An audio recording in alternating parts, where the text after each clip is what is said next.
Welcome to Citymaking with Josh White, co-presented by Urbanarium and SFU's City Program. My name is Sarah Stevens, and I'm the chair of the Urbanarium's Board of Directors. I would like to thank the City of Vancouver, our volunteers, panelists, and all of you for taking part in this event. As we gather today, Urbanarium acknowledges that Vancouver is on the unceded, traditional, and ancestral territories of the Musqueam, Squamish, and Tsleil-Waututh nations.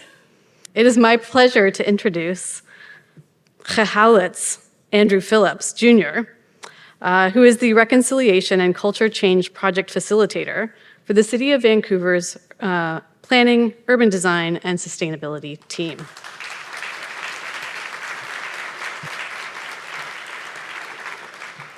Xexowlets, Xexowlets tilsqui, Talitzel qua Musqueam Timuch. Good day, everyone. My name is Andrew Phillips, and I'm from the Musqueam Indian Band. And as mentioned, I'm the Reconciliation Project Facilitator within the Reconciliation and Culture Change team that sits within PDS.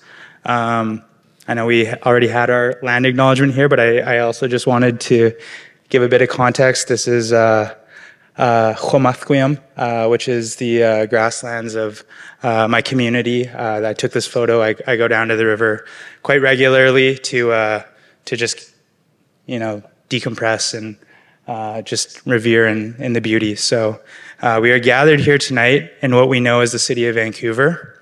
I want to take a moment to acknowledge and uphold my ancestors that have called this place home since time immemorial. Haichka Xomathquiam, Haichka Squamish Nation, and Haichka Tsleil-Waututh Nation for allowing us to live, work, and play in this beautiful, in these beautiful lands. If you're living, working, or playing in these territories, there's a responsibility, and that goes for whichever territory you may call home or work on or play in.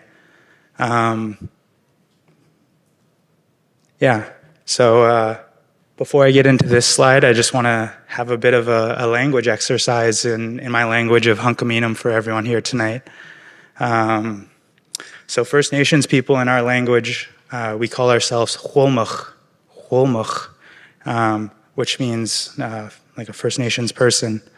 The second part of that word, much, very close to the word muchea, which means belly button. Just a fun fact for everyone. But anyway, the second word I want to share is tamuch. And so in my introduction in my language, I said, Xexowlets, good day. Xexowlets, tilsqui, that's my name. Talitzel qua Musqueam Timuch. So I'm intricately tied to the land as a Musqueam person. I come from the land. So now that you know what Xwolmach and tamuch mean, just keep those in the back of your mind for the next little bit here. I'm just going to give a little overview of my presentation here tonight. Western planning. We got a bunch of planners in the room tonight. Thank you all for coming out, Haichka. But historically, how it's been a colonial tool and process that is not included Indigenous peoples.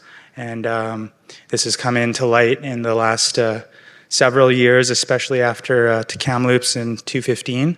However, I also think we are paddling and moving in the right direction through building relationships with Musqueam, Squamish, and Tsleil-Waututh, working together on the UNDRIP action plan, along with our urban Indigenous partners as well. PDS is co-leading action groups 7 and 9 within the UNDRIP action plan. Those include housing in the public realm. And, reconciliation, it's not a destination. It's a journey that we must all take on. I'm accountable to my ancestors for bestowing the knowledge that I hold. But I'm also accountable to the future generations.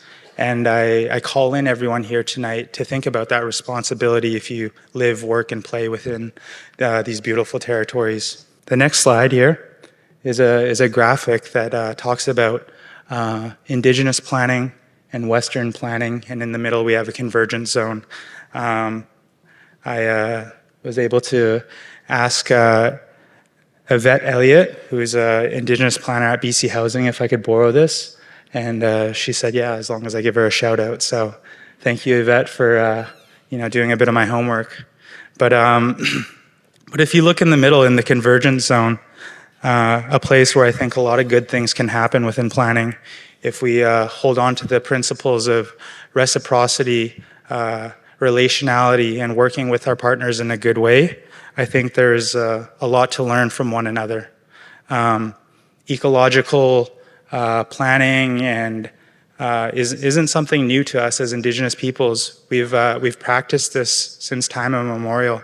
I think of our three big ideas of housing, how we didn't have homeless people within our communities, or our economy. We had a gift economy.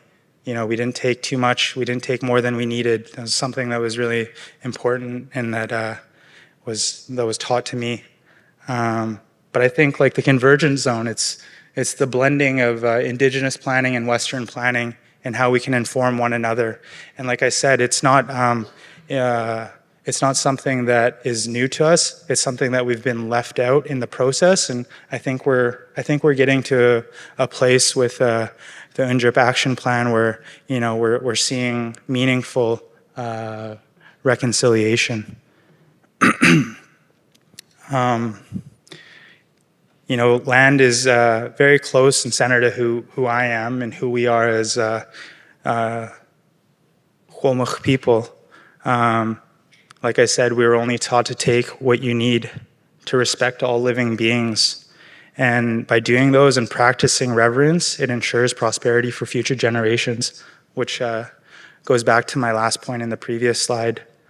And if you compare this, though, to just the right side of Western planning and Western notions of planning and its relationship to land, it's not something that we belong to, but it's something that we can dictate and control.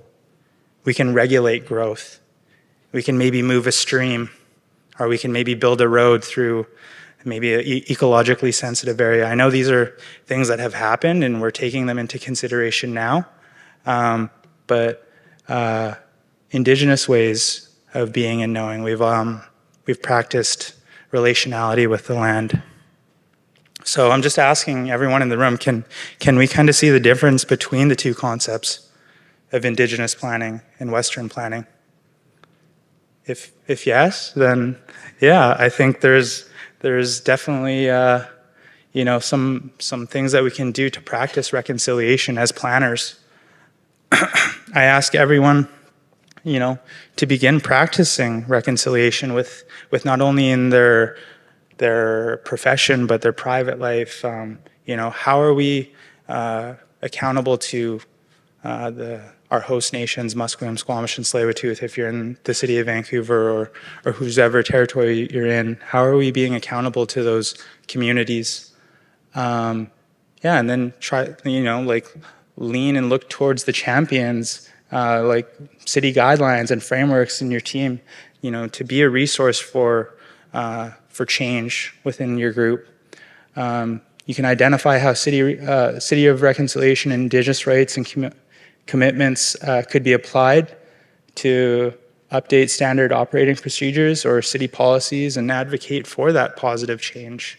And then, you can share your case studies, best practices, and advice with colleagues based on your progress within your own teams. I also want to take a moment to just give a shout out to the team that I'm part of Reconciliation and Culture Change within PDS. The first bullet there, coordinate learning opportunities for your team. My team has they've done tremendous things in the last couple of years with coordinating Orange Shirt Day. We've reached out to Indigenous consultants to do cultural humility training, cultural safety training within the department, and then it's branched out there naturally for planners to be more interested in Indigenous ways of being and knowing and learning. And I think the sentiment of the canoe of it's a lighter journey when we're all paddling in the same direction. And so I just want to encourage us all to get in the canoe together and paddle along. Without any further words, though, I'm really looking forward to tonight's discussion. And I have the privilege of calling up Josh White, who's our general manager within planning, urban design, and sustainability, and really looking forward to our rich dialogue. So, Haichka, thank you, and I hope everyone enjoys the evening.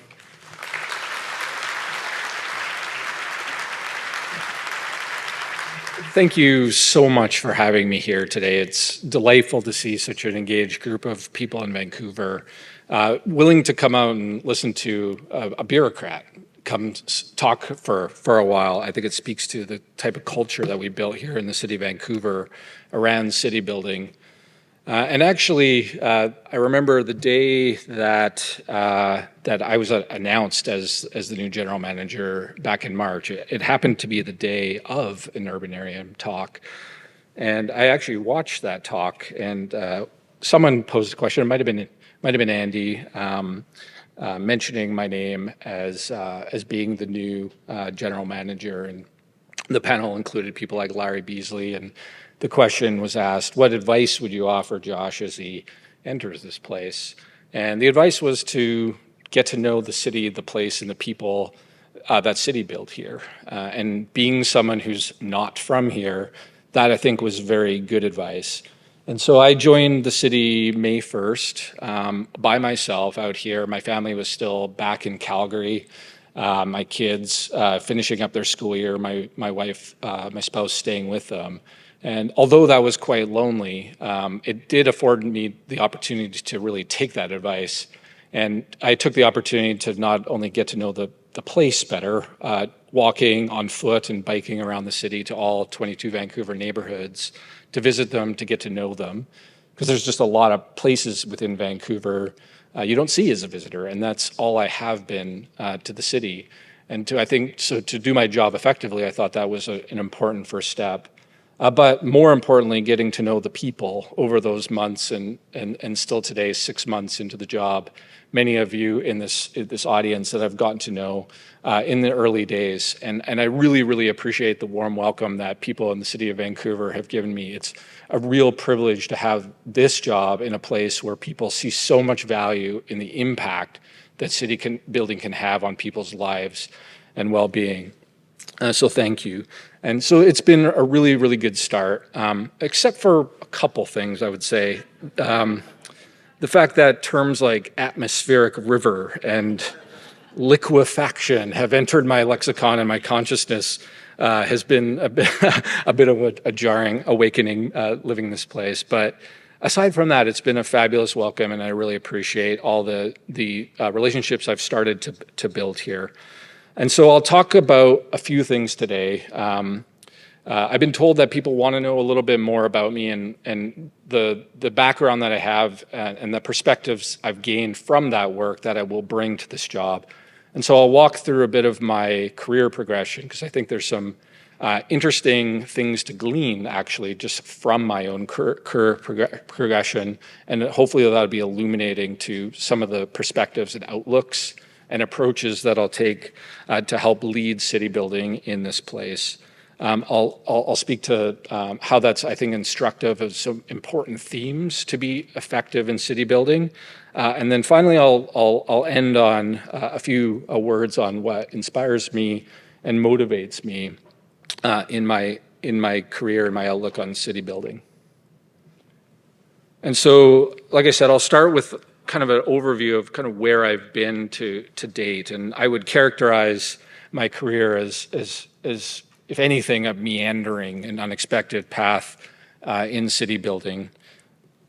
One of the things people know about me is that I am from Calgary, that I grew up there, but I was educated in Ontario. I became interested in urbanism as a young undergraduate, actually at the City of Calgary, but there was actually no urban studies program there. I started to learn that you could make a profession out of planning and city building And also having been from Calgary, going to a different city, understanding and learning different places, it was an attractive opportunity to go to a different place. So no, I didn't go to SFU.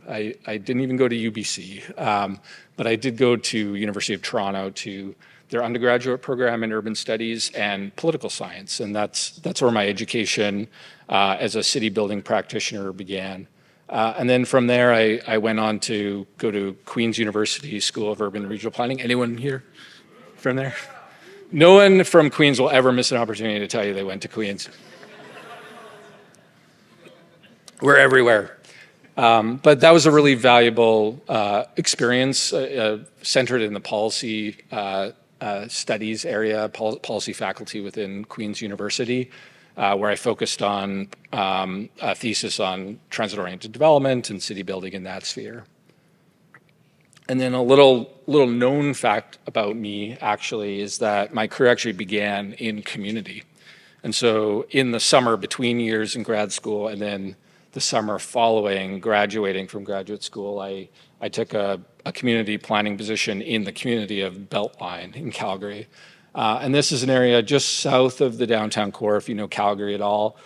Very urban neighborhood, mixed use neighborhood, and very much at the forefront of urban change within Calgary through a very transformational time in the city's history. In the early 2000s, the community really sort of took hold of its own kind of destiny and expressed that it wanted to be at the forefront of that change, actually, which is interesting and unique, and kind of leading the way through that process with the city coming in behind and developing policy to enable those things. But I was able to root my experience in city building right from the start in community and understand the perspectives that come from community through the city building process, working with the development community, working with people in the community, businesses, BIAs, and also the city of Calgary and the bureaucracy of the city of Calgary, understanding how to operate with it. Following that, my now spouse, who's from the Toronto area, we decided to make our way out there to live for a while and experience that. And I was very, very fortunate to land, in part due to a well-placed call from Mr. Brent Todderan, who many of you are familiar with. He might be in the audience here, I'm not sure. But he called a partner and was an advocate for me. I had met him through my work in Calgary. He had already made his way to Vancouver here in the position I am in now. And that firm at the time was very keen on expanding across the country, was very interested in bidding on some important transit-oriented development work and downtown revitalization work within Alberta. And I was someone who studied transit-oriented development, and I was from Alberta. And so I was very fortunate to join their firm and did a very interesting work. I would describe it as sort of cutting my teeth. And one of the, I think, great advantages of working in the consulting sphere, and Marta can speak to this, you get to touch all facets of city building, many different types of clients, many different types of projects, many different places across the country and the continent, and got to work on a lot of extremely interesting projects. Transit-oriented development in Calgary, that's the Brentwood Station Area Plan that we did. And then Marta will be familiar with the image on the top, working and partnering with her firm PFS, with partner Jeffrey States, working on the new vision for Jasper Avenue in Edmonton. So worked on a whole variety of transit-oriented projects, downtown revitalization, public sector, private sector, in Southern Ontario and across Canada, and provided a lot of really valuable lessons in navigating the complexities of different types of projects in the city building sphere.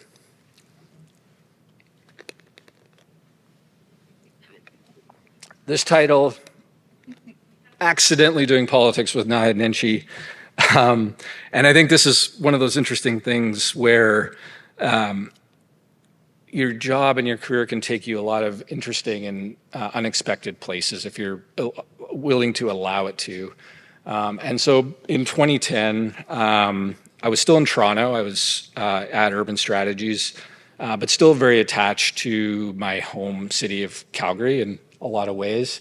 And I was a poli-sci grad. I'm a bit of a political junkie, so I couldn't keep myself away This nerdy professor from Mayoral University in Calgary had been contemplating running for mayor. The long-term incumbent, Dave Ronconier, had announced he was not going to run again.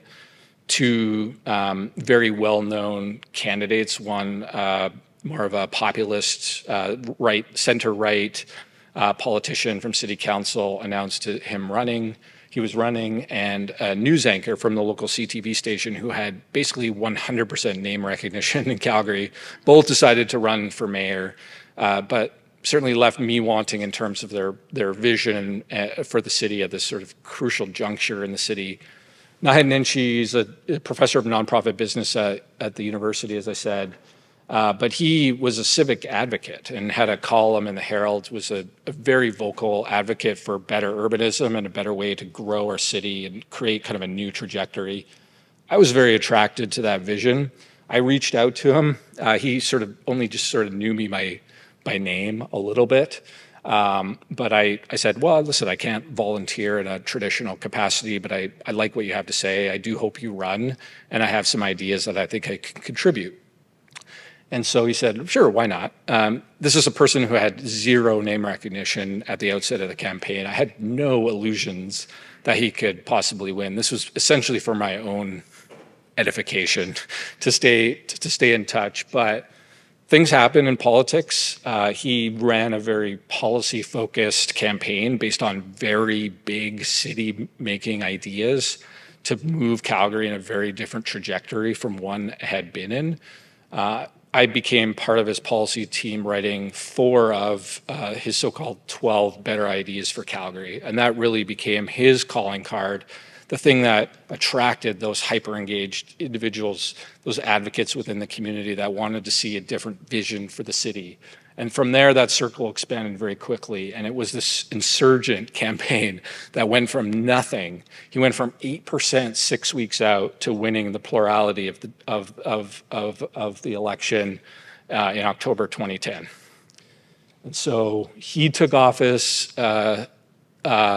in Calgary. And actually, kind of an interesting story. Him and his campaign had no idea what to do after they got elected. He was suddenly mayor-elect, and he ended up calling 311 to ask, what am I supposed to do now? Am I supposed to have an office to come in?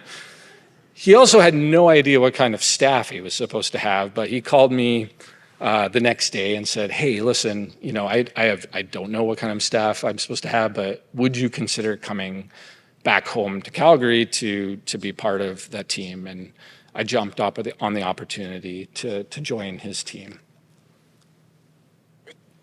So for 4 years, I was part of the team that was taking his great ideas and trying to turn them into action within the city of Calgary. And very happy to say that by the end of his term, all 12 better ideas had been implemented. And I think he put Calgary on a very, very different type of trajectory from one it had been on. Oh, I should mention also, I was in Toronto. This was the same time that Toronto was about to elect Rob Ford. And so lots of very strange schadenfreude from me to my peers in Toronto saying, see, we're not the backwater you think we are. We can be forward thinking in terms of urbanism. And I think it changed a lot of perceptions and stereotypes about Calgary. Calgary has a tradition of electing progressive politicians at the local level, believe it or not. But I think Naheed, more than any leader, one of the most exceptionally talented and gifted politicians I've ever witnessed, was able to place Calgary on a kind of an indelible path forward. Lots of transformational change, both in terms of how the city grew, the quality of urbanism that we were creating, the types of choices we were creating in mobility, growing in a more sustainable manner, having an environmental and social lens to our work with a social conscience, and moving it forward. And so lots of work that I was a part of, including the early stages of trying to transform out of the mayor's office to the department of the planning department to shift its approach and culture and policy and process. At that time, I felt the leadership within the city of Calgary was not quite ready for that, and I'll return to that in a second. when I did return to the city of Calgary on the administration side later in my career. And so he enjoyed a very, very long honeymoon period, I would describe, over many, many years. And in 2014, he was awarded the World Mayor Prize, recognizing his exceptional leadership. And I thought, oh, it can only be downhill from here, so I better leave. And so I did. And I wouldn't have traded that experience for the world. It really was more valuable than I could ever have imagined. And gaining that perspective and understanding from the political side, right in that inner circle, is experience I carry to this day in understanding the pain points, the pressures, the perspectives that our elected officials have. And a lot of the work that we do in city building, our decision maker is our elected officials. So having that perspective is something that I've carried with me, and I hope to help bring that experience to this world. But I also always had the ambition to experience city building in a more direct way. I was always attracted to the idea of gaining experience in development, doing private sector development. And so through a lot of the people I met, was doing various working groups on problems like development charges and growth, things like that, met a lot of interesting practitioners, was able to connect with a leader with Dream Development. Anyone? Oh, is that Josh? Yeah. Oh, okay. Yeah. Worked with very talented people like Josh Lintern. I was situated in their Calgary office and really went there to understand and contribute to development that way. And so I describe this as just trying to apply principle and practice at Dream in being a developer. And so I worked on a lot of very interesting projects, but a lot of my work centered around this project in Southwest Calgary ended up being called Alpine Park. And so it had been sort of in the growth approval stage. It had, various master plans done. But I thought, well, I wanted to see how we could epitomize the best principles that are articulated in things like Calgary's citywide plan, what I had come to learn as the better principles of urbanism in terms of walkability and mix and that type of thing, and to see if I could actually execute a project that would make money, right? And so, Calgary had a habit of, in this type of greenfield development, I never imagined I would do greenfield development, but it presented actually a very interesting opportunity because so many of our people live in these types of environments. And I think it's just as important that we get these types of environments right in terms of their qualities of urbanism. And so, the habit was that developers would kind of copy and paste the prototypical approach to building suburban tract development. There wasn't a ton of innovation happening in the space. We were in a position as a company of trying to figure out, how we could differentiate ourselves through the growth approval process, but also in the marketplace, how we could differentiate ourselves from others.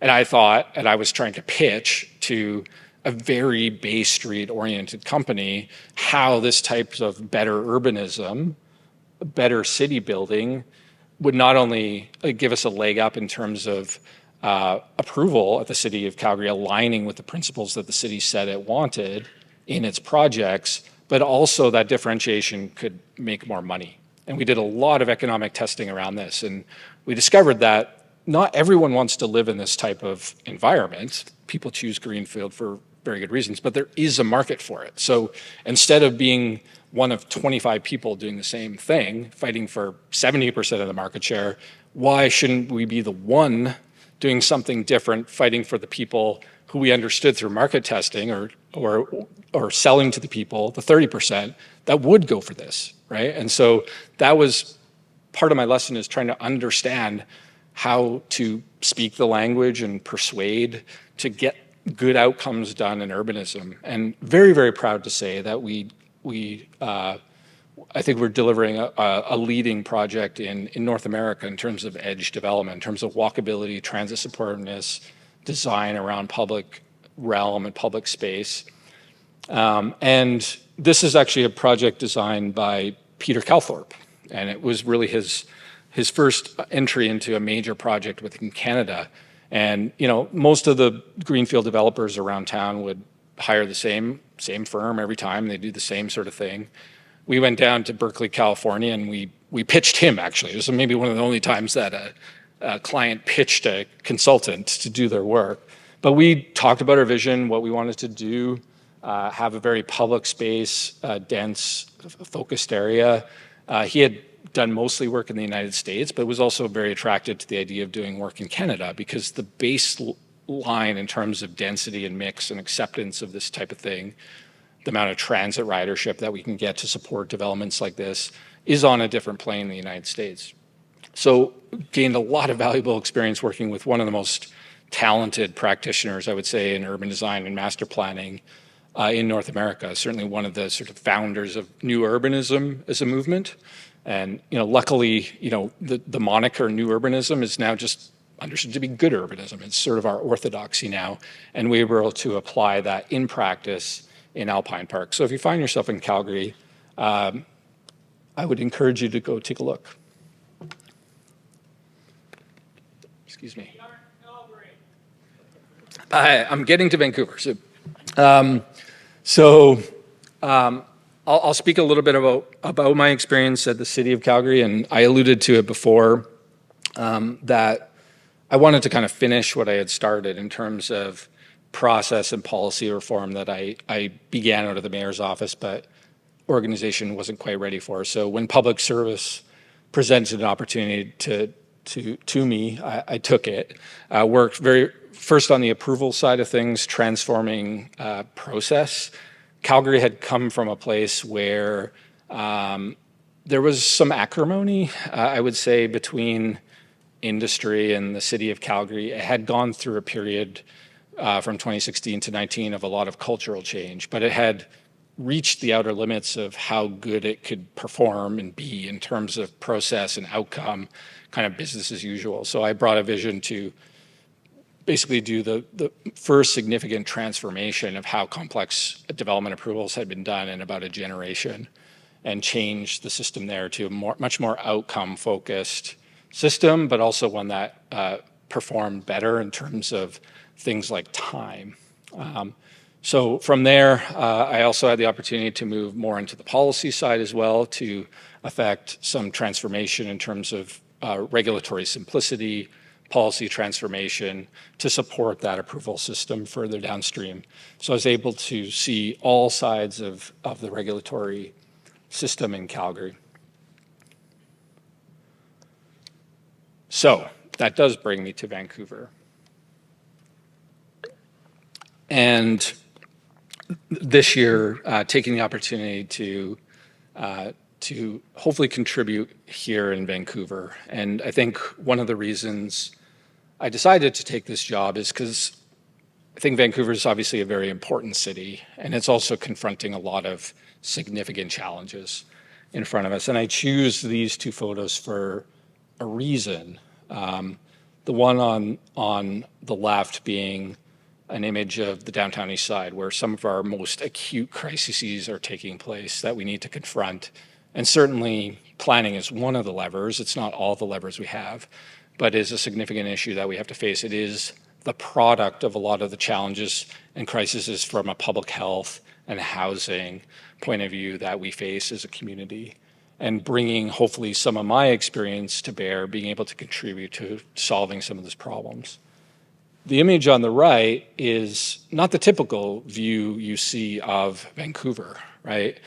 A lot of the story of Vancouver's growth has been one of focused growth within the downtown and environs.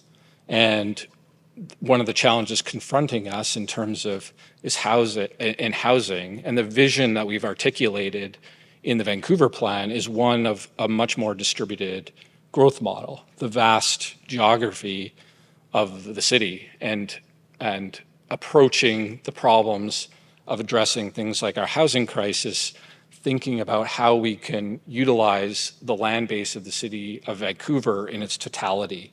And so initiatives like Villages that have just launched recently are about, providing the housing that we all know is so desperately needed, but it's really a vision of a different type of city where more places within Vancouver, more Vancouverites can have access to that walkable, sustainable, mixed, connected community that's so much a hallmark of what Vancouver's known for as a place. But there's a lot of change, both in policy and process, that are required to achieve that vision that's well articulated within the Vancouver plan. So that's why I've decided to join Vancouver, and my hope is that I'm able to carry a lot of those varied experiences from all the different types of experience that I have in my career.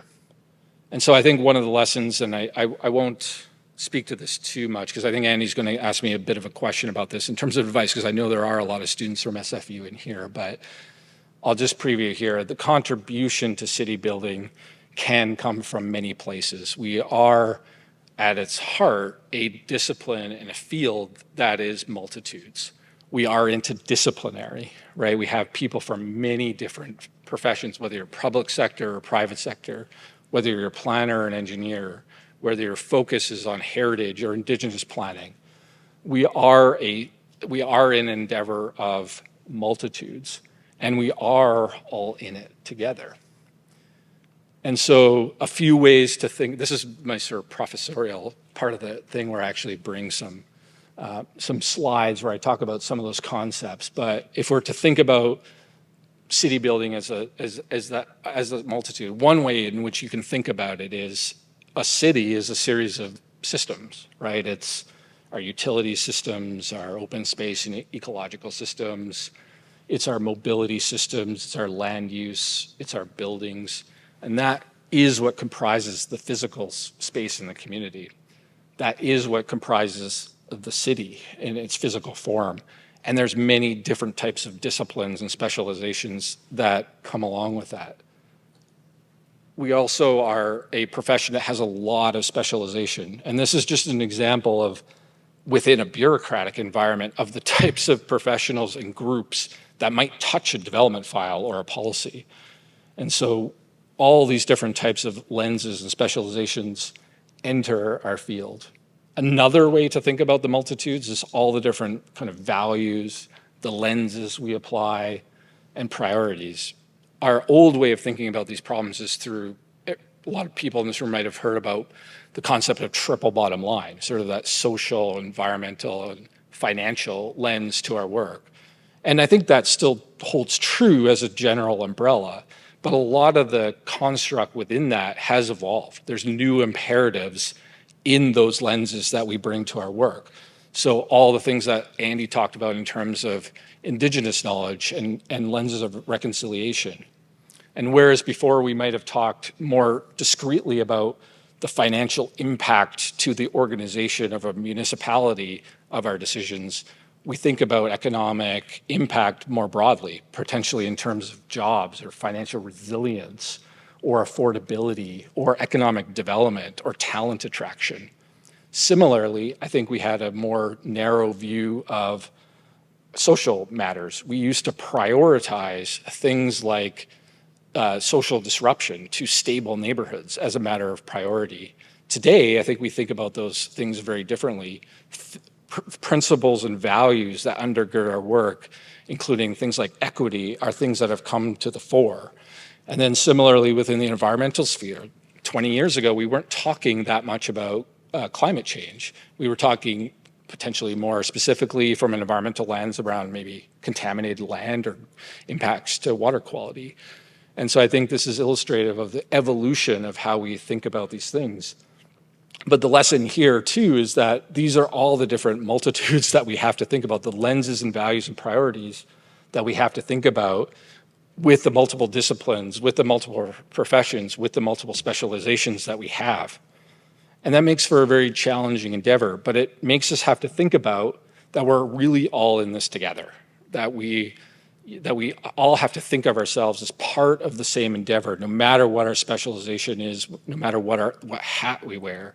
And I think the most effective thing we can do, and if we're anything as a profession, we're interdisciplinary. And as planners specifically, our role in many ways is to try and reconcile all these challenging trade-offs. There is no purity of outcome. And so we're trying to understand what our values and our priorities are, what lenses we need to think about, what are the emerging priorities, what are the pressures that are faced, and try and reconcile those into something that resembles a project or a plan or a policy or a community. And that's a very difficult enterprise. But it's so much more successful if we think of ourselves as in it together. I think, in talking to people, I think the only sin they think is greater than me being from Alberta is that I come from being a developer, right? But I think that mentality, that sort of idea that there's sort of a good side or a bad side or something like that in city building, I think doesn't serve us well. There obviously has to be a healthy tension between us as professional planners looking out for the public good in a public institution like a municipality. There has to be a healthy tension between us as a regulator and an applicant, for instance. But the operative word needs to be healthy tension. We've never had good city building outcomes that come from acrimony or dysfunction in that relationship. And so if we take that lens of we have our perspective, we have a role to play, and certainly we want to bring that to the table, I would call that the little hat. We also need to wear the big hat together, especially as planners, that we think about the larger imperatives and outcomes that we all care about. And if we do that, I think we're more successful.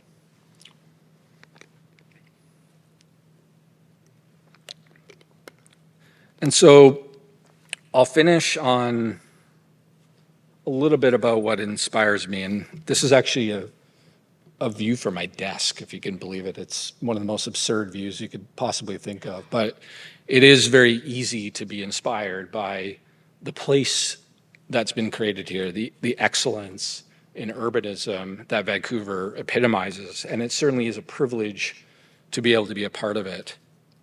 And so certainly I'm inspired by this view every day that I walk in the office and look at. But I'm also inspired by the people in city building, the city building field accomplishing great things. Like when that atmospheric river I was talking about drenched our city, and our colleagues in engineering services at the city were delighted at how newly installed rain gardens in the street right away were tested to the max and performed even better than they could have imagined. I'm inspired by the urban excellence that Vancouver has been able to achieve in so many respects, particularly livable urbanism and quality of urban design.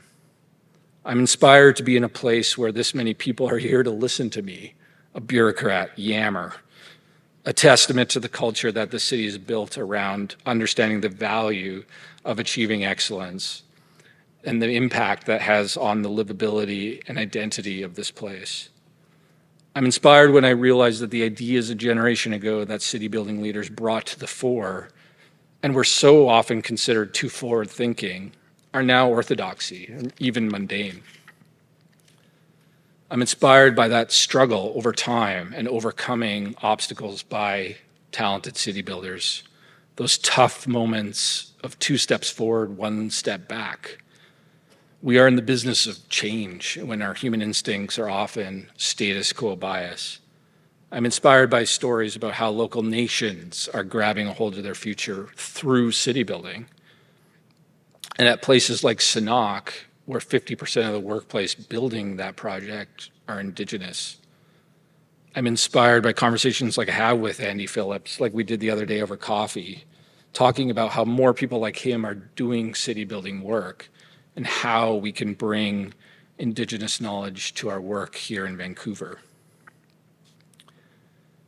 It might have felt for a while like we have lost a bit of our bearings with so many sand shifting under our feet.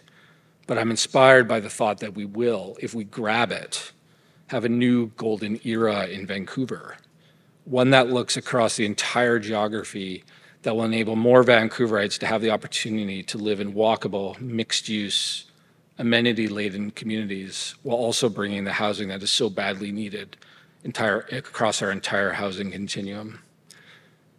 I'm inspired by the idea that a new golden era can be so much richer when it's rooted in equity, in our commitments to reconciliation, and more inclusive and sustainable city building. And finally, as I look at that view, I'm inspired every day by being able to have an impact. Our work in city touches all our lives constantly. I'm inspired by being able to wake up and do this work every day. At its best, city building and serving the public good in this profession can do truly great things to improve people's lives. We can make them feel connected. We can make them feel safe. We can make them feel like they belong in the city. And for that, we are so, so lucky to do this. Thank you, and let's build a great city together.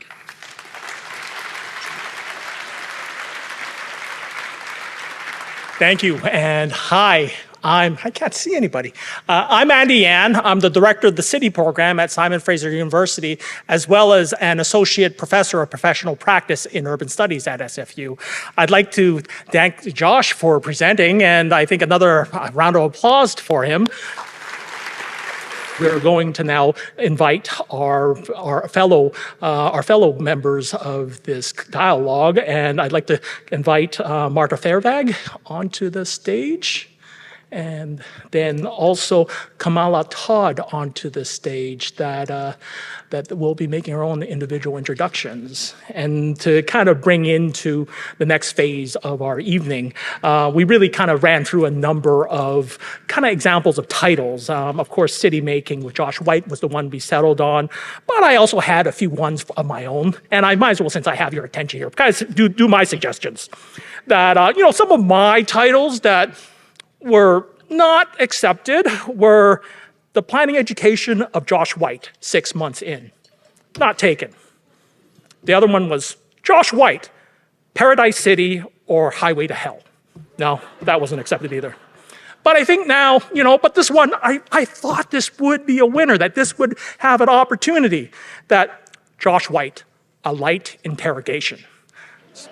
So that as we shift over to our dialogue, that we will now kind of move on over and kind of bring into our conversation with our distinguished panelists and begin our kind of discussion with Josh. Thank you. Hello, I'm Marta Farevaag. I'm an urban planner. I'm a principal of PFS Studio and a member of the Urbanarium board. I have had the privilege to work on projects all across Canada for a number of decades, but I'm particularly based in Vancouver. Vancouver's my home. I love the city, and it's such a privilege for us, the Urbanarium, to host once again our new director and challenge him about some of the thoughts we have about our home and city building. So my first question for Josh is, in your September interview with Francis Beulah, you expressed hope for, quote, building on the 35 or 40 years of excellence in urban design in Vancouver. Do you think that urban design is now considered a luxury during the housing crisis or a NIMBY strategy? And how are you thinking about integrating urban design into future planning processes? Great question. I think that I alluded to sort of that tradition of urban excellence that has existed in Vancouver, and I think no more than urban design has that been epitomized.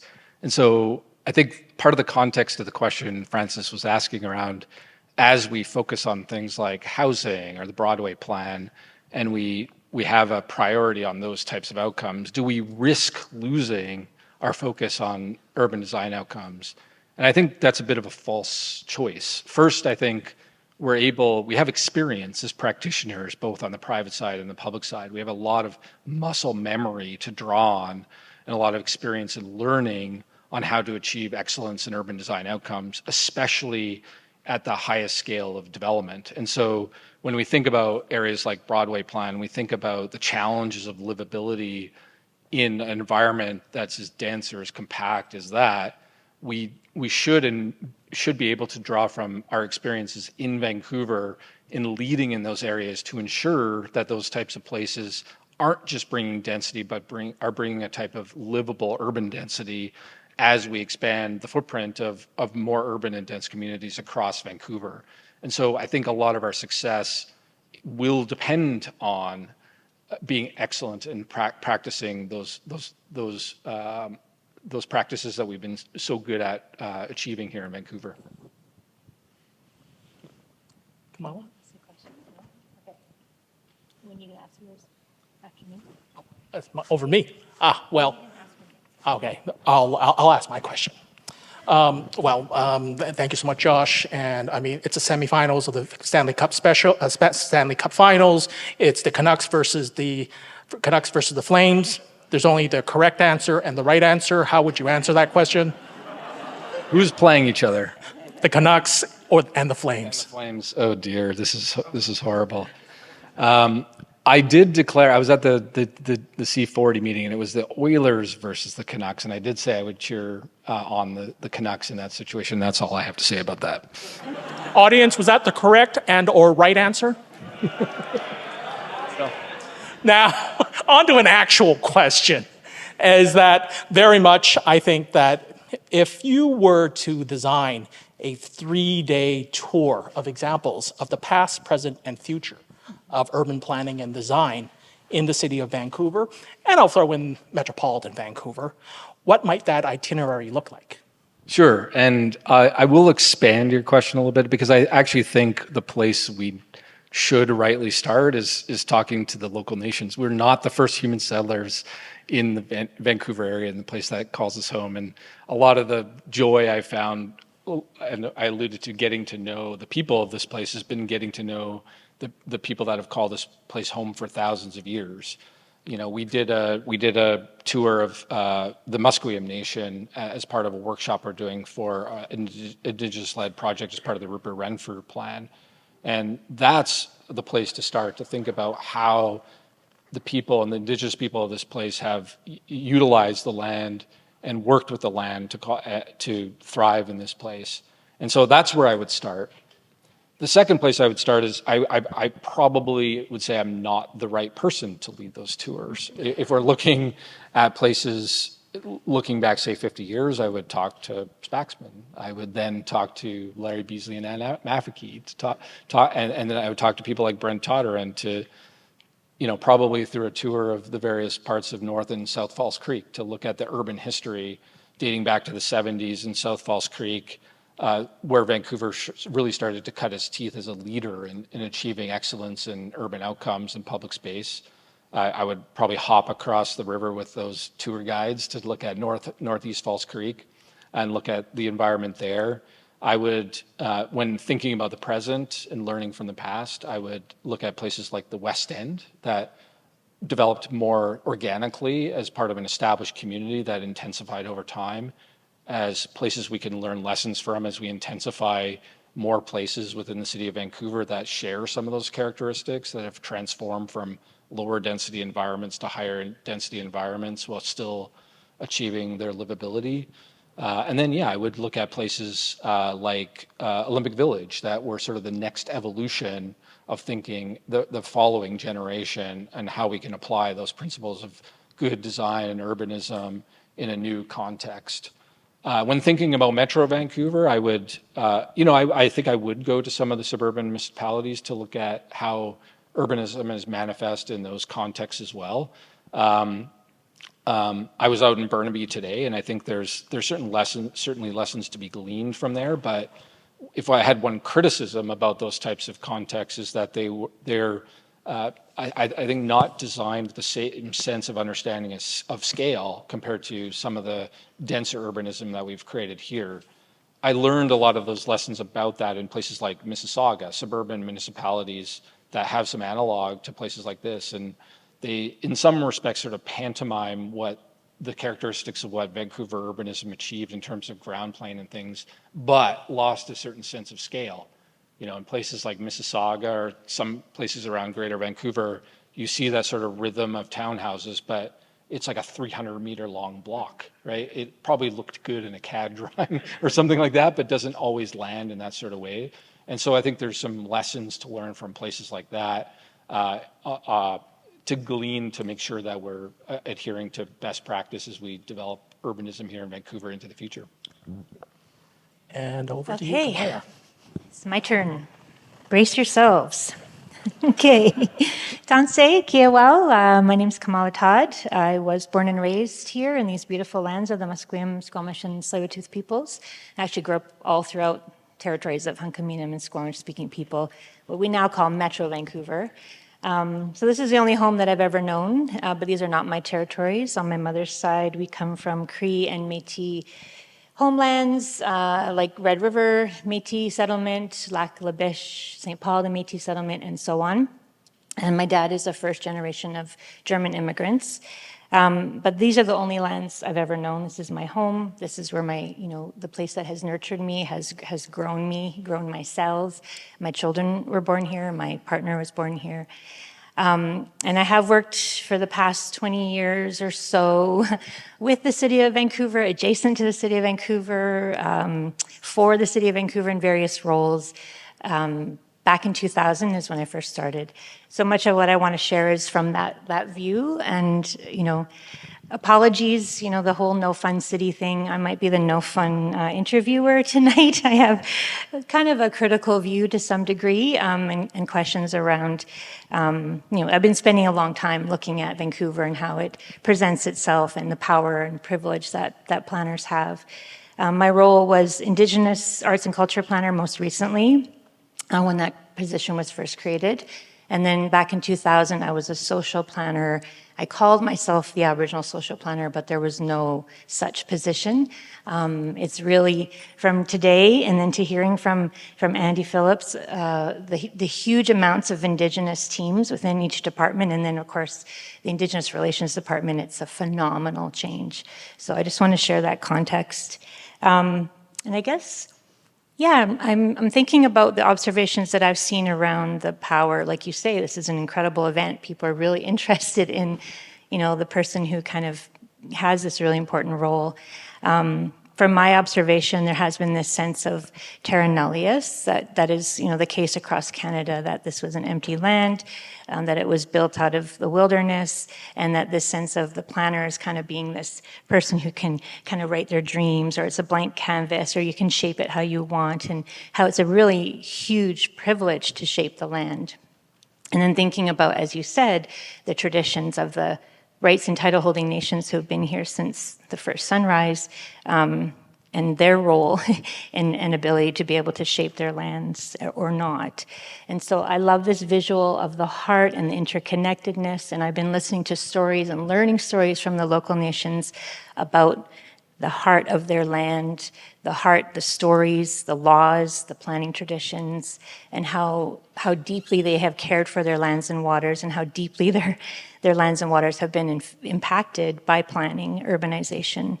But of course, we're in a new era, and so you're walking into an incredible time with UNDRIP and all that's happening, and the normalization now of talking about decolonization and even talking about white supremacy and all of those things that we have to contend with. And so I guess with all of that, there's a lot to consider, but I'm just curious your thoughts about your own role, like how you have this really important role in being able to shape the land, and how you can see that starting to shift so that it's not just about adding or including Indigenous people, but it's actually the rights and title holders, once again, being able to shape their lands, not just on a few projects, but as, the people of these lands. Yeah, I think I referenced in my remarks. I think I'll maybe sort of preface this by saying that I am new to this place here, and we did a day of learning for PDS in terms of reconciliation. And in my opening remarks, I've referenced the fact that I'm not from here, and part of my learning journey in terms of working with Indigenous peoples is getting to learn the people that a place called the people that called this place home. And I think one of the things we sometimes gloss over or mistake about reconciliation is that Indigenous peoples are not a monolith across Canada. The way that people lived and lived with the land is very different on the prairie, for instance, than along the coast. And so just acknowledging that and understanding that my journey in reconciliation and working with Indigenous people and embedding Indigenous knowledge into our practice and planning starts with getting to understand and know the people that call this place home. So I'll start there. And then my view on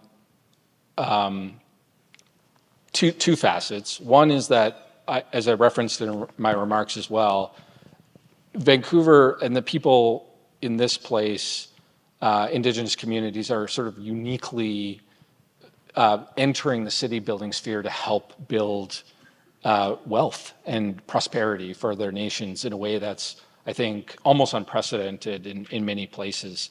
And we have a particular role to play in places like the planning department to be active facilitators of that success in partnership, as Andy described, paddling together in partnership towards those goals. The other facet I think we really need to work on as for example, a municipal department and a municipality is, I think a lot of places where municipalities started is with something like an Indigenous relations office, right? Which is a valuable function within a municipality. But I think the evolution of that needs to be embedding Indigenous people into the work itself of city building and policy making and working with Indigenous communities through the various types of services and work that we provide. Andy's a good example of that within our department. That's something I worked very hard on to achieve in a similar role within the City of Calgary. Different types of relationships with Indigenous peoples there, less urban development and city building happening within the City of Calgary. A lot of that had to do with projects that were on the Tsuut'ina Nation adjacent to the City of Calgary, but understanding how we could facilitate their ambition and success there. But I think our greatest success will come from embedding that Indigenous knowledge and using that knowledge to shape how we plan cities to begin with. Thank you. Martha? My next question is about public consultation. Vancouver has had for many years a long tradition of public consultation. It's taken a number of forms. And I'd be interested in your views on the future of public consultation. Do you believe that citizens continue to have valuable knowledge to share with planning professionals? And what consultation tools do you favor using to tap that knowledge? Yeah, and I began my presentation by describing some of my own experience planning from the perspective of community and a community organization. And so my foundation is of a belief alongside the larger theme I was talking about. This is we're all in it together. We're all part of the same enterprise, that citizens and people in the community have a strong role to play in the shaping of their city, and how we engage with communities in meaningful ways is a key part of that. One thing I will say, though, about community consultation is that I don't think we were particularly good at it for a very long time, because I think it was an exercise of, we took a typical approach where we'd go out to a community planning process, we'd do an open house, something like that. And those that happened to have the ability, the wherewithal, the time to participate in that were the only people that did participate in it. We were very poor, I think, for a long time as a profession, reaching other voices that were often not heard, that were marginalized. And therefore, those voices and those perspectives were absent from the table. So by very definition, we were listening to the people that had the most entrenched power within communities. And often those were the people that had the most vested interest in seeing things not change within communities. I think that's a bit of the legacy of community consultation. That said, we know better now. We know how we can speak for those people that aren't only within the community today, but the people that we hope to invite into that community into the future as professionals. Similarly, I think we know very much how to go to where people are in order to draw the voices out that wouldn't otherwise be heard, so that we have a richer perspective on rounding out the perspectives at the table. The other thing I'll say about community consultation is that we often say statements like, let's do what the community wants. Well, what is the community? The community is a collection of individuals and people. You can't get 75% of the people to agree it's a nice sunny day, let alone the complexities of the ambition of the community. There is no sort of monolithic view, because people have different perspectives, they bring different ideas to the table. And so the idea that we can derive some sort of consensus around what the community feels and wants, I think is a false goal to try and chase.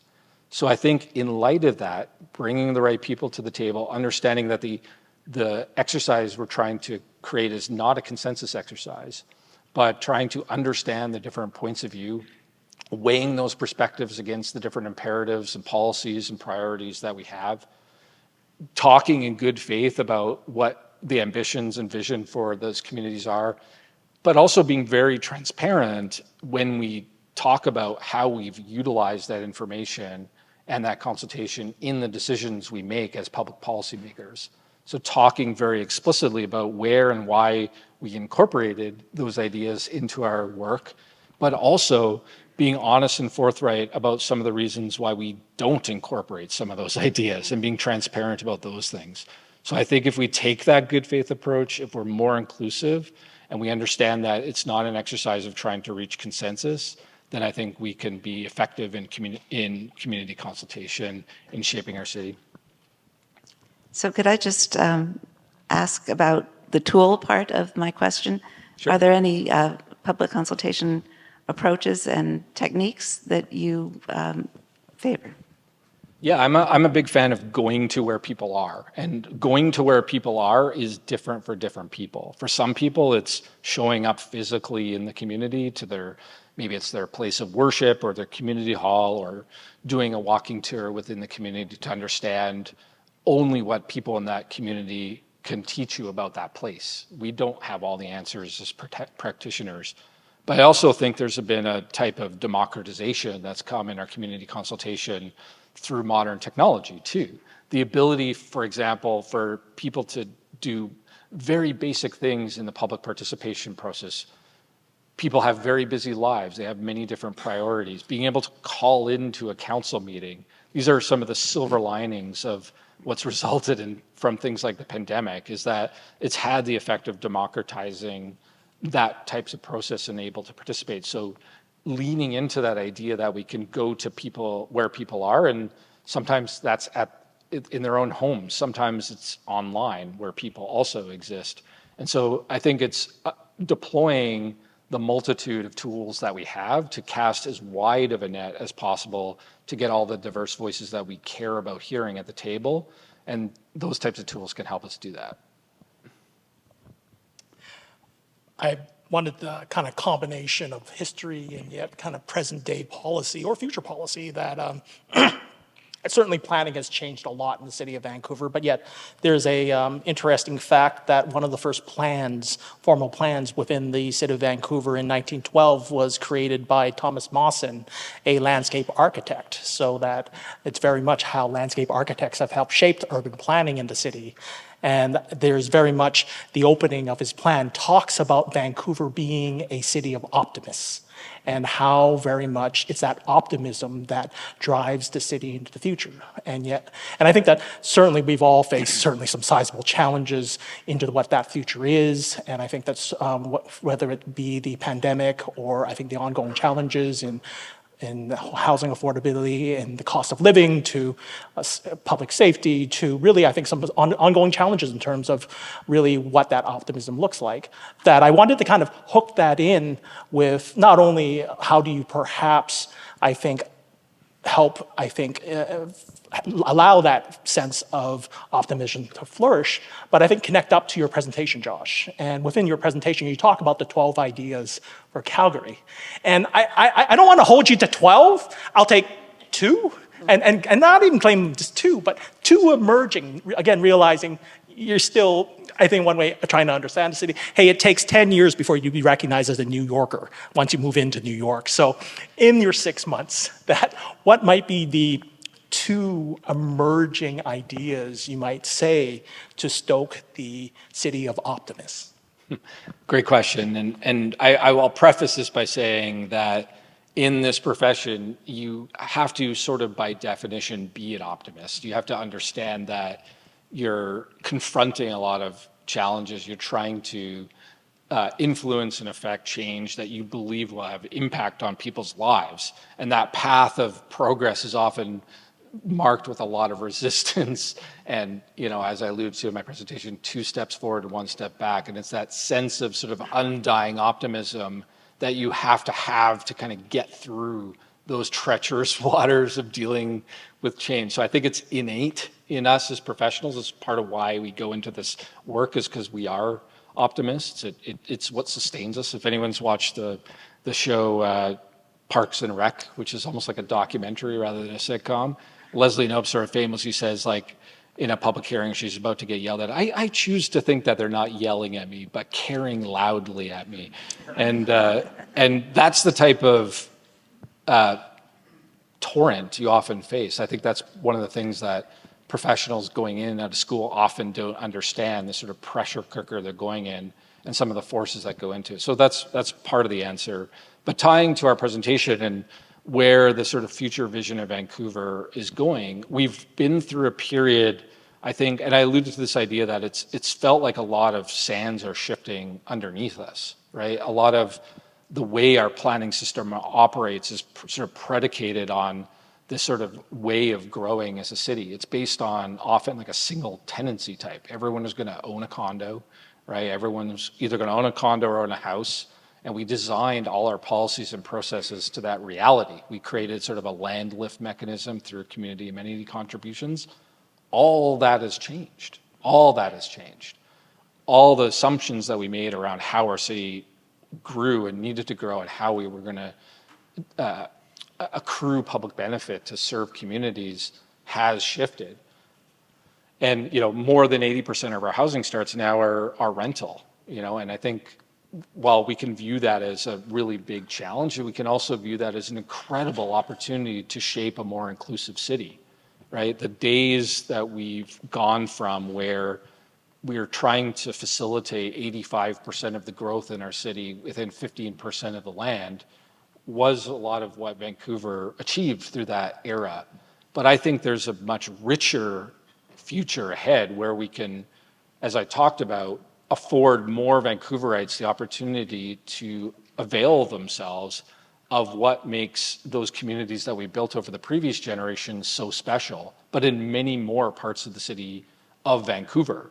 And that's an even greater opportunity that we've had in the past. And we need to rally, I think, around that vision for the city of Vancouver and work together to achieve that vision, because I also think that's a far more inclusive vision. When we think about embedding principles of equity and Indigenous knowledge and sustainability and those principles and practices that have emerged, and we can create community together across the whole city of Vancouver, I can't think of anything more exciting than that. And I think as practitioners rallying around that vision, we should have a great sense of optimism around because of the opportunity it presents. Thank you, Josh.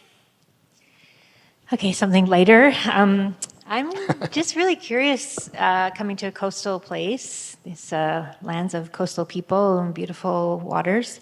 What's your relationship with water? How do you think about the water and the coast here? And I know it comes up in infrastructure and sea level rise and, all of that, but just in the bigger picture, how do you feel about water when you're thinking about planning and also living here? Believe it or not, this was one of the reasons why I moved here. Not for any other reason other than not having water near me doesn't have the moderating effect on the temperature where the air hurts your face all the time. So that's been attractive. But I've always been drawn to the water. I've never had the opportunity to live by water and experience that as part of my everyday life and well-being. And so, I'm someone who enjoys, I am from Western Canada, so I have a sort of lifestyle that's really based on the outdoors, but the opportunity to, live by mountains, but also by the sea, I think presents a lot of exciting, interesting opportunity. And what I've found very exciting about living in this place is no matter what direction you go, north, south, east, west, there's so many interesting things and places to do, and so much that is centered around the water, right? I was a couple weeks ago up in Deep Cove, maybe one of the most beautiful places I've ever experienced. The entire life and community around that place centered on the bay and the water and what vitality that brings to the place. So I'm just really excited to live in this place. It's fantastic. And in relation to planning, how does it factor into your thinking? I mean, this will come with more, interaction with Tsleil-Waututh in particular and the work they're doing to clean up the inlet and Yeah.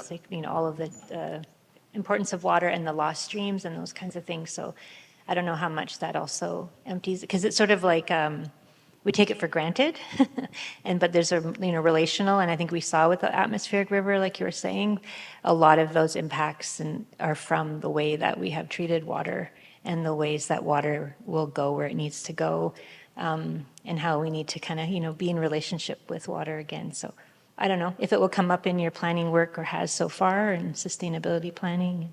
It definitely will. In fact, we're working on an ecological framework for Vancouver right now.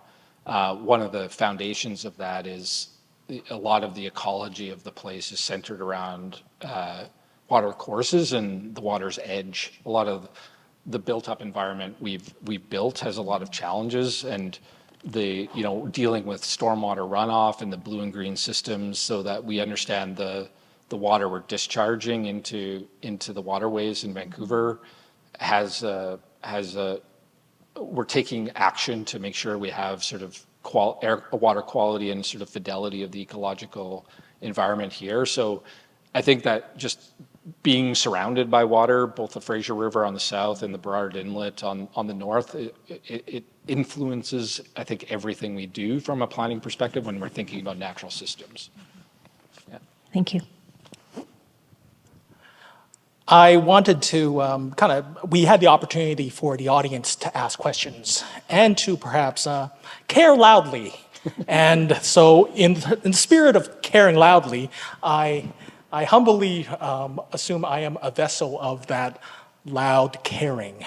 And so within there is a question from the audience going beyond density and land use, does your team have a strategy for curating the unique and varied character of each transit-oriented area and villages as emerging confluence points in both urban and social fabric of the city, that they will likely become more important sites of community building and civic engagement this is really long. That civic engagement taking on formative societal ones, will they be an array of self-similar entities or a rich tapestry of unique and varied neighborhoods? Okay, I don't know what a lot of that means, but I'll give it my best shot. I think the root of this question is if we were to characterize one of the shifts that's going on in planning, it will be less characterized sort of by, community planning processes that are community by community over many years and decades in sequence, and programs like villages take under the Vancouver plan, take a more typology-based approach, where we understand that there's geographies of the city that have similar characteristics today in terms of their land use and density and location and transit service and things like that. But as we take that typology approach and we do area-like planning across more of the city by typology, that we don't lose what the unique characteristics of those places are. What I will say is that a lot of those places today, even though they're fairly homogeneous in terms of, say, housing stock or density, a lot of their characteristics and their unique attributes aren't driven by the land use, right? It's driven by the people in the community, the businesses that they have, the communities that they've created. So even as we perhaps change the land use, it doesn't mean we're homogenizing those elements that make the characteristics of that community unique or interesting. We also need to understand there's a bit of 80-20 with these types of rules. And as we take a more standardized approach to area planning, there are instances where we need to take a unique approach based on the characteristics of that community. So part of the scoping exercise, villages, for instance, took Punjabi market, for instance, and understood that it was necessary that we take a different approach with that community through a cultural lens, even though it will still be a village like every other. So I think what we need to do is recognize that the character of a place is not going to be simply derived by whether they're 6-story buildings or houses. And through the process of engagement, that's really where we can derive the most value from that engagement, identifying what's unique and interesting about that place and elevate those characteristics through what the vision of the community will be into the future. And so I think these are the idea that we can't achieve both, I think is, again, a false choice. And if we approach that process correctly, I think we'll be able to elevate those places as having their own character. The Urbanarium also posted on its website the opportunity for people to suggest questions for you. Sure. And one of the entries that struck me was a person who felt that the community has lost confidence in the city and planning. And I wonder if you feel this is the case and what can be done about it.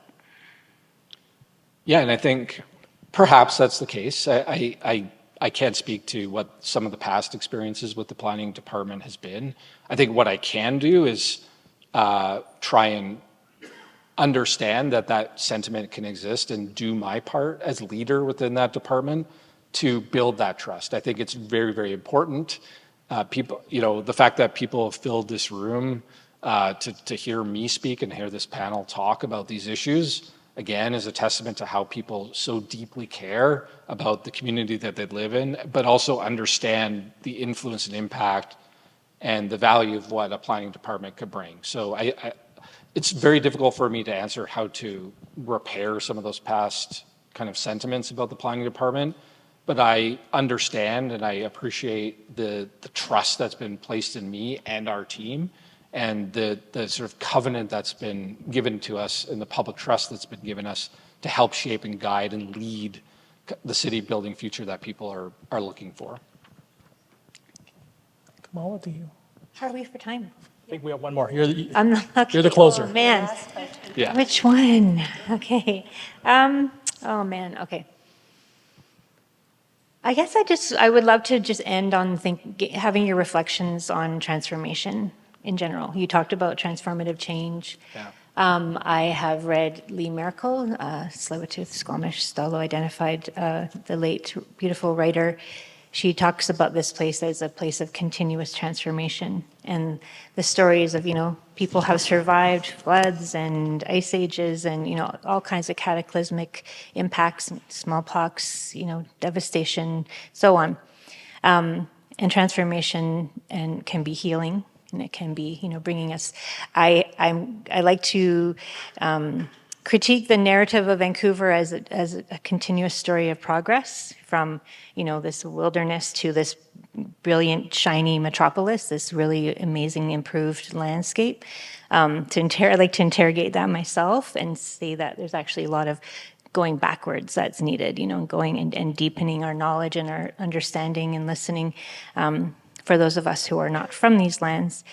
And so I guess, I don't know, what are your reflections on transformation? We have the Vancouver plan. There's all kinds of future imaginings of this place. When you think forward into what that looks like, there's the scenario planning that some people do around how you see, this positive vision. What kinds of things are happening within that? Sure, and I think what you alluded to as part of the evolution of our understanding of planning isn't just being sort of stubbornly looking forward, but also understanding and adding that layer of richness and understanding the history of the place, how people interacted with the land through their Indigenous life experience, and how that can more richly inform our future. I think that's part of the evolution of what makes, that the question of having that sense of optimism, that future that we can forge ourselves can be that much richer if we are able to understand and learn from the past and from Indigenous peoples in a way we haven't done before. And that's similarly to how we can layer other lenses onto our work that are emerging that haven't been at the forefront of our profession before as well. When we think about inclusion and equity and a sense of belonging, all those principles that we can learn from that will make us better practitioners in moving forward. But the city place is sort of a living organism, right? It's sort of a constantly changing evolution. It's the product of a series of conversations amongst people, applying values to our work and how it shapes place. So I guess my hope would be that that transformation is properly rooted in the best ideas that we can draw from everyone in the community, not just those that we've only traditionally heard from in the past. And I think if we do that, that will help us forge that better future